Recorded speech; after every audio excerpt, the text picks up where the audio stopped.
Joe Hildebrand is here, along with the wonderful Chris Kenny. Lads, hello, good evening. Just let's not spend too much time on this, but Chris Kenny, you of course know the world of diplomacy, all the rest of it here.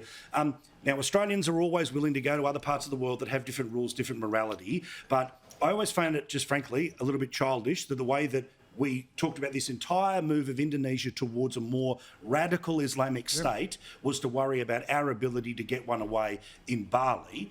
Well, now that's gone away, but the human rights of the people in Bali is completely unchanged, Chris, which, as you know, and I don't want to be too extreme about this, when there's one set of laws for foreigners and one set of laws for the domestic population, organisations like JI and others are able to play upon that, and that results in the worst of possible things. I'm not suggesting it, I'm not predicting it, but I'm saying when you treat foreigners differently than your own people, there's going to be a problem, Chris. Well, there are a lot of countries in the world that have some pretty illiberal laws, and when you visit them, you've got to abide by their laws. And Indonesia is certainly not high on that list. But I think what's concerning here is that Indonesia, over the past 2 decades at least, has seen increasing liberalisation, increasing openness to the world, increasing democracy. It's been a fantastic success story as a true Muslim democracy. And I think this latest suite of laws, and as you say, it goes far beyond just sex outside marriage. It goes to other issues about how they speak about the president even, as well as religious issues. And I think it's not a massive step.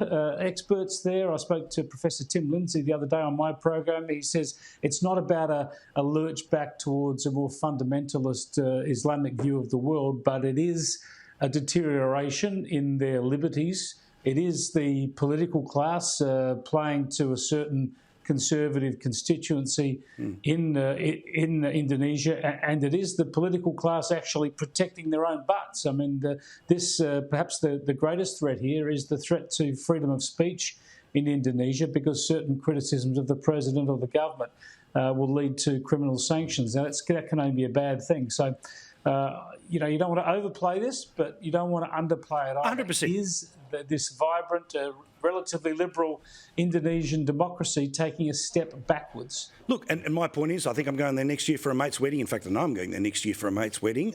But my point is, it is amazing that when, the world news happens, the hook for it is how many Australians have been caught up in a disaster, or in this case, what can Australians get away with on a holiday? Let's get back to Australia, though, the most important country in the world.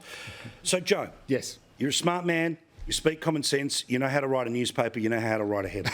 Okay? Thank you. Can you put that in an email? And I bet you can't even explain what the hell Albo's going to do when it comes to power. The power bill, is, in terms of the consumer, the most obvious thing is going to be, for some people, there's going to be a little bit of compensation, but it's not paid directly to them. It's via the state government. Whether you have to apply for it or not, who knows? This is all, in my view, about, yes, trying to say you're doing something, but also trying to take away the one line of attack the opposition's got on them. Yeah, there's a lot of that. I think that the government is genuinely trying to do something about power prices, because if for no other reason than it's absolutely in its self-interest to do so. It's one Achilles heel, and you talked about the grocery prices. They're all being driven up by the high cost of power, because it takes energy to produce, to transport, and to store virtually every single item you buy in your supermarket. So I think they are genuinely trying to do something. The question is, what do you do? And Judith Sloan has a point. When governments tell markets what to do, it almost always ends badly, and it should only ever be done in exceptional circumstances. I think these are exceptional circumstances, so clearly something has to be done. Therefore, what? Well, the blunt instrument is, of course, the cap on coal and gas sale prices to domestic generators, right? Now, there are issues around that, because some domestic generators already have their contracts locked in with coal and gas providers. It's meaningless. Therefore, it's completely meaningless. However, there are other generators who have not purchased enough forward contracts because they thought, and this is the thing that's going to make people's heads spins,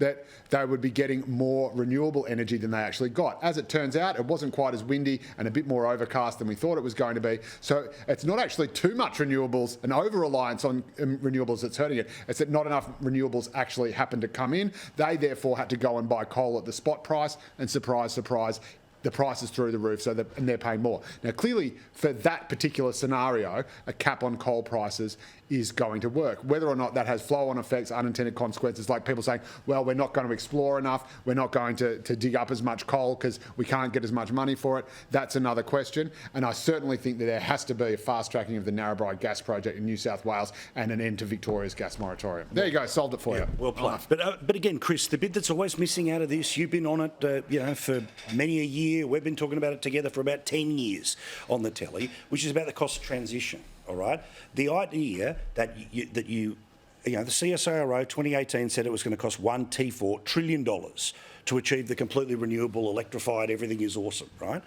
Let's imagine that was half true. Well, that's what, $500 billion? This, again, is not easy money. This is huge money, and it has to be paid for by someone somewhere. But let's speak to sort of the no BS around all of this, right? Let's not have the fight they want us to have. Geez, isn't it convenient that the household may save $280, magically $5 within that $275 number that apparently wasn't going to kick in until 2025? Yeah, what a disgrace this compensation package is. As you say, the figure is very, very convenient. We're supposed to be $275 cheaper already. It's become more than that on the upside and further to go. And they're looking at this sort of package that on average will shade that $275. I think the really cynical thing that Labor are going to do here is that we'll be talking about that gas price cap. Now, they shouldn't be doing that. They shouldn't need to be doing that. That is an economically unsound way to treat this, as you've mentioned and Judith Sloan has outlined. But they're putting that in the same bill as the compensation package. The compensation package has got nothing to do with the gas price cap. It should be absolutely a separate piece of legislation because everybody can see that pensioners and people on fixed incomes are being slammed by high electricity prices, and they probably need some compensation because of the terrible way our politicians have run energy policy. They should have that bill separate so that the coalition and others can vote for that compensation to help people get through the next year. The issue of the price cap on gas should be dealt with in another piece of legislation and dealt with on its merits.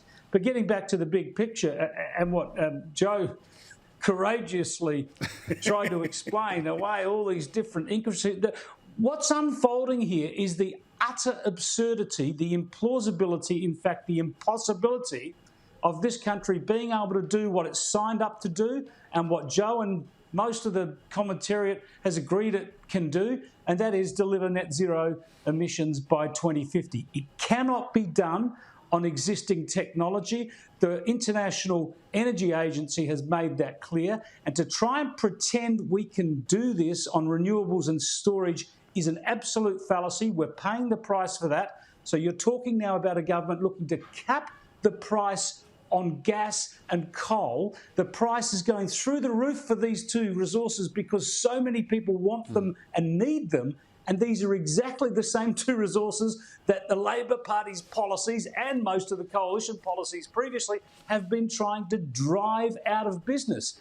Imagine the absurdity of that. We try to drive them out of business, and then we wonder why they get expensive, and then we want them to cap their prices. Yeah. It's an absolute exercise in national self-harm. No, agree completely. We could keep doing power, but I desperately want to get to this. Again, more opinion polling that shows us a majority of Australians support the Indigenous voice to Parliament.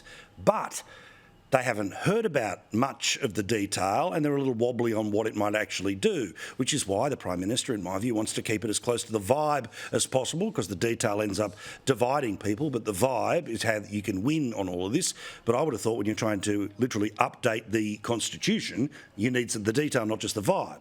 Now, the awareness here is really interesting, where you can see the best part of 38% of people had heard about it in the past month or so. That's much lower than other numbers that hopefully I'll have up for you on the screen now, that include the support for the thing, which is the best part of 65%. So how does that work out, Joe, where majority of people all in, but they haven't heard about it in the past month, and they don't really understand what it does.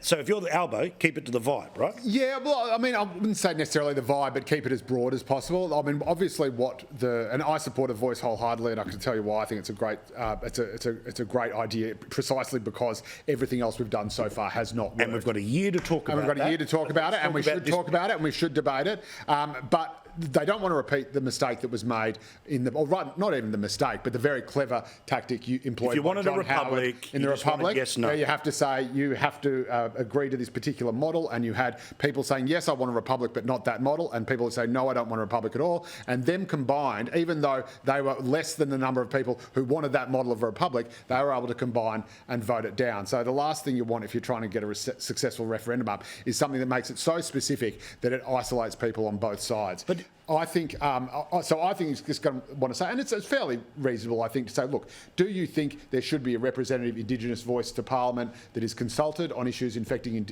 Indigenous people? I think that's fairly straightforward and simple. Yes? Okay, well then we're going to develop the model that it's going to be, and if the model it's going to be doesn't work, because Parliament is still sovereign and it will be Parliament that creates it, Parliament can then simply dissolve it and effectively start again. But there would have to be, if it got up, some form of Indigenous representation that could advise non-bindingly on Indigenous issues. But again, Chris, and again, I know where everyone is on all of this, but let's just talk about here where the public is, right? So majority of people in a majority of states, that's how you get a referendum up, right? It seems that if you've got a scenario where twice as many people are aware about the issue in the past month but are still willing to vote for it, then it looks like the key to getting the yes is going to be as little information as possible. And when I mean as little information as possible, obviously there'll be a question, but that's why in part the government doesn't want to fund a yes or a no campaign, because it feels like the vibe has already got it there. I see it a bit differently, Paul, because I think the whole details argument is an argument run by the opponents. It's not the proponents who have been saying, oh, give us the detail, there's not enough detail. The proponents, like myself, would say the most crucial bit of detail are the proposed amendments to the Constitution, and that's all out there. Let's have a debate about that. If anyone wants changes or different wording to those, then let's have that debate. That's important. It's the opponents who've been saying there's not enough detail, give us the detail. Well, in fact, there's a 275-page report that's got all sorts of detail that the coalition put together and that Labor says they pretty much support. So there's plenty of detail there if you want to.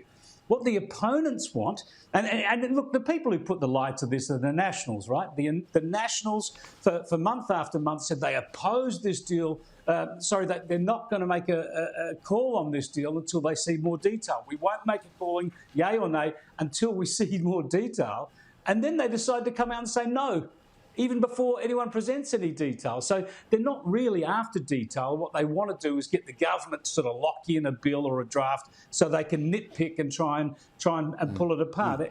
So it's not really about the detail, because the Parliament can change any of that detail. That's right. Any time in the future. The argument is a bigger argument than that, and it's a lot of politics being played here. And having said that, to deal with the politics, I think that the proposal's got a very good chance of getting up without much more detail at all. But I think to deal with the politics properly and to have a decent debate, Labor should not have to detail proposed legislation or a draft, but at least some core principles about what the voice would look like. Even just say that they accept pretty much everything that was in the coalition report. They've got to be prepared to discuss some of the detail, I would have thought. All right, lads, that's us for now. That's it on air. We'll see you all again next year. Thank you very much for everything on air and off air. Merry Christmas to you both.